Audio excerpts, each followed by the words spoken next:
Arestado sa Pangasinan ang isang lalaking nagluluto at nagbebenta umano ng ulam na karne ng aso. Sa La Union naman, 5 aso ang umano'y nilason. May report si CJ Turida ng GMA Regional TV. Hindi pa ako nakakamove ng sakit hanggang ngayon. Hindi ako makakilos, hindi ako makaano. Totoo lang, hanggang iniiyakan ko. Naghihinagpis ang farm mom na si Kate Nalin Bulacan. Nitong Sabado, nakita niyang bumula ang bibig.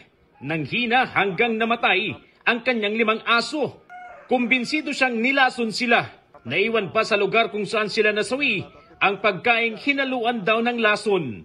Sabi niya, personal daw na umamin at humingi ng dispensa ang kanyang kapitbahay na sinisisi raw ang mga aso sa pagkamatay ng kanyang mga manok. Kung nagkasalaman ang aso namin, sinabi niya sana sa amin, inano niya sa barangay, hindi nila kami kinausap.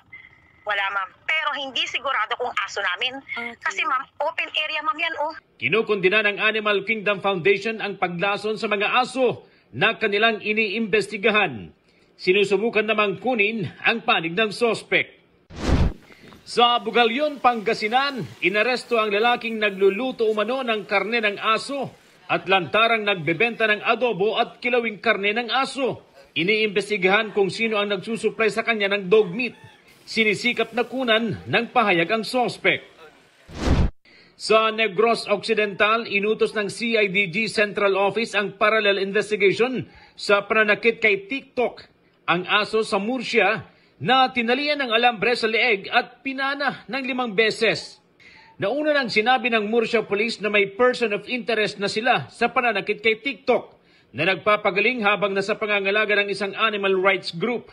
Bukod kay TikTok, inaalagaan din ng grupo si Bulldog, isa pang asong pinuntirya rin ng improvised na pana.